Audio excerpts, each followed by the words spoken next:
Assalamualaikum warahmatullahi wabarakatuh. Saya perkenalkan diri kami dari mahasiswa STIT Palapa Nusantara kelompok 2 yang akan mempresentasikan makalah kami, masalah tentang psikologi pendidikan agama Islam. Dan sebelumnya berlanjut, saya akan perkenalkan diri. Saya sendiri Supratman, sebelah kanan saya. Nama saya Muhammad Iswandi. Nama saya Yuni Asmiyah. Nama saya Nurul Aini. Kemudian sebelah kiri saya. Nama saya Erlina Riana. Nama saya Abdullah Hikmati. Nama saya Rahmadayanti. Nah, dan adapun makalah yang akan kami sampaikan adalah tentang pengertian psikologi agama Islam. Kemudian yang selanjutnya adalah anak usia dini. Kemudian yang selanjutnya adalah anak-anak, remaja, dewasa, dan lanjut usia. Nah, itu sebagai bahan program yang akan kami bahas. Baik, saya akan menyampaikan materi dengan permasalahan psikologi agama. Kita sudah memahami di dalam kalangan pendidikan, para ahli filosof, para ahli psikologi, dan lain sebagainya. Kehadiran psikologi agama itu adalah sebagai sebuah ilmu dalam rangka untuk menyampaikan beberapa kerangka berpikir, kerangka diagnosa, kerangka untuk bagaimana memanage diri, kerangka untuk bagaimana kita seharusnya bisa berbuat sebagai sebuah kajian untuk diri kita, sehingga self kita, pribadi kita, diri kita, jiwa kita itu akan menjadi happy. Nah, dan juga berkaitan dengan permasalahan psikologi agama, sesungguhnya psikologi agama ini tidak bisa dipisahkan dengan yang bernilai yang lain-lain lah. Misalnya dimensi kehidupan selalu dia berkaitan dengan agama. Karena yang berkaitan dengan psikologi adalah jiwa, bagaimana orang itu bahagia, bagaimana orang itu harus happy, bagaimana orang itu harus senang. Karena dia berdasarkan keyakinan. Ketika keyakinan yang hadir dia mantap di dalam dirinya, maka dia akan mendapatkan apa sih jiwa saya yang sebenarnya. Nah, kaitannya dengan agama sendiri adalah menghantar manusia bagaimana dia akan bertemu, bagaimana dia akan mencapai kebahagiaan, baik secara kecerdasan spiritual, kecerdasan material, dan lain sebagainya. Terima kasih. Baiklah, saya akan melanjutkan materi sumber kejiwaan agama, yakni sumber kejiwaan agama menurut perspektif Islam. Dalam Islam, kita mengenal adanya iman. Al-Quran menerangkan bahwa manusia semenjak lahir sudah mempunyai kecenderungan akan Tuhan. Ini berarti bahwa sifat cenderungnya manusia kepada Tuhan juga membawa manusia harus beragama, karena untuk menghargai zat yang diagungkannya. Para ulama berpendapat bahwa Allah Subhanahu wa Ta'ala telah menciptakan kecenderungan alamiah dalam diri manusia untuk condong kepada Tuhan, cenderung kepada kesucian, kebenaran, dan kebaikan, hal-hal positif dan konstruktif. Seperti yang telah Allah Subhanahu wa Ta'ala jelaskan dalam surah Ar-Rum ayat 30, yang artinya, maka hadapkanlah wajahmu dengan lurus kepada agama Allah. Tetaplah atas fitrah Allah yang telah menciptakan manusia menurut fitrah itu. Tidak ada perubahan pada fitrah Allah. Itulah agama yang lurus. Jadi, fitrah Allah pada surat tersebut maksudnya adalah ciptaan Allah. Manusia diciptakan oleh Allah Subhanahu wa Ta'ala mempunyai naluri beragama, yaitu agama tauhid.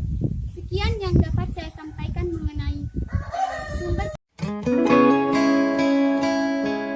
Baiklah, saya akan melanjutkan materi saya dari kelompok saya, yakni sumber kejiwaan pada anak. Sebagai makhluk ciptaan Tuhan, sebenarnya potensi agama ini sudah ada sejak manusia dilahirkan. Potensi ini merupakan dorongan untuk mengabdi kepada Sang Penciptanya. Dengan adanya potensi bawaan ini merupakan pada hakikatnya merupakan makhluk beragama. Konsep ajaran agama ini menegaskan bahwa pada hakikatnya penciptaan jin dan manusia adalah makhluk untuk menjadi pengabdi yang setia kepada sang penciptanya. Selain itu, ada pula yang berpendapat bahwa anak sejak dilahirkan telah membawa fitrah keagamaan. Fitrah itu baru berfungsi di kemudian hari melalui proses bimbingan dan latihan. Sesuai dengan hadis Nabi Muhammad SAW, yang artinya setiap anak dilahirkan dalam keadaan fitrah. Kemudian kedua orang tuanya lah yang menjadikan anak itu menjadi Yahudi, Israni, atau Najusi. Dan juga ada beberapa teori mengenai pertumbuhan agama pada anak, yakni yang pertama yaitu rasa ketergantungan, yang kedua insting keagamaan. Terima kasih. Wassalamualaikum warahmatullahi wabarakatuh. Baiklah, saya akan menjelaskan materi selanjutnya, yakni sumber kejiwaan agama pada masa remaja. Jadi masa remaja itu dimulai dari usia 13 sampai dengan 21 tahun. Terkait dengan fase perkembangan jiwa agama pada masa ini, para ahli psikologi berbeda pendapat. Ada yang membaginya menjadi 3 fase dan ada yang membaginya menjadi 4 fase. Adapun yang membaginya menjadi 3 fase, yakni yang pertama fase pra-remaja, yakni usia 13 sampai dengan 16 tahun. Perkembangan jiwa agama pada masa ini bersikap beruntun, yakni mengikuti keberagamaan orang-orang yang ada di sekitarnya. Yang kedua yakni fase remaja awal, yakni usia 16 sampai dengan 18 tahun. Adapun perkembangan jiwa agama pada masa ini, mereka sudah bisa menerima ajaran agama itu dengan dilandasi kepercayaan yang semakin kuat. Yang ketiga yaitu fase remaja akhir, yakni usia 18 sampai dengan 21 tahun. Terkait dengan perkembangan jiwa agama pada masa ini, diibaratkan seperti grafik yang bukannya semakin meningkat, justru malah semakin menurun. Lalu bagaimana proses penanaman nilai agama pada masa remaja? Proses penanaman nilai agama pada masa remaja itu tidak bisa disamakan dengan proses sebelumnya, di mana sebelum remaja mereka itu cenderung imitif, yakni mengikuti keberagamaan orang-orang yang ada di sekitarnya. Oleh karena itu, orang tua dan guru agama dituntut untuk mampu menjelaskan segala sesuatu yang berkaitan dengan ajaran agama itu dengan konkret dan tidak mendiskriminasikan remaja yang mengakibatkan rasa ingin tahu mereka itu menjadi hilang. Segala sesuatu yang berkaitan dengan ajaran agama itu hendaknya disampaikan dengan jelas, dengan tidak menutup proses dialogis dengan mereka. Sekian dari saya.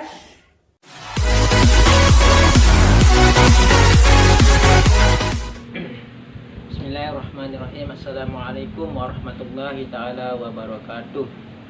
Perkenalkan, nama saya Muhammad Iswandi, akan menyampaikan materi sumber kejiwaan pada orang dewasa.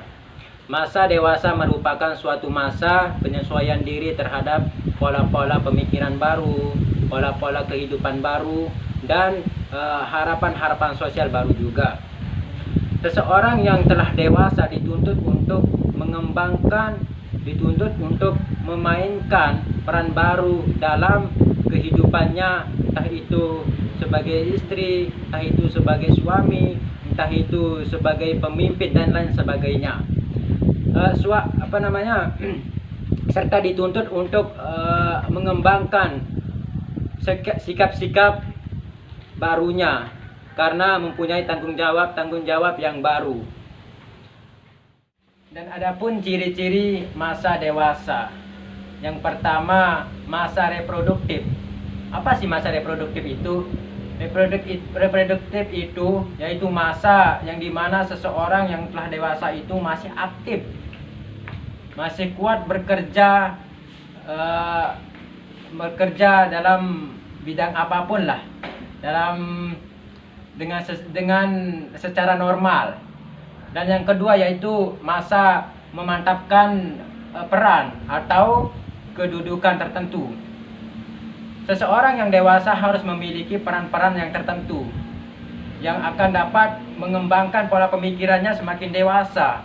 Entah itu ia berperan sebagai kepala rumah tangga, entah itu ia berperan sebagai kepala desa, dan lain sebagainya. Yang ketiga, yaitu masa yang banyak masalah. Di dalam kehidupan memang setiap orang itu mempunyai masalah. Entah itu masalah dalam rumah tangga, entah itu masalah dalam masyarakat, ataupun masalah dalam masa kanak-kanak, ataupun masalah dalam masa remaja. Tetapi dalam orang dewasa itu masalahnya lebih besar. Karena kenapa? Karena orang yang dewasa itu kebutuhannya lebih banyak, pemikirannya lebih dewasa daripada anak-anak atau orang yang remaja. Dan yang keempat, yaitu masa ketegangan, terutama ketegangan emosi, karena masih berusaha beradaptasi dengan tuntunan tanggung jawabnya terhadap peran-peran barunya.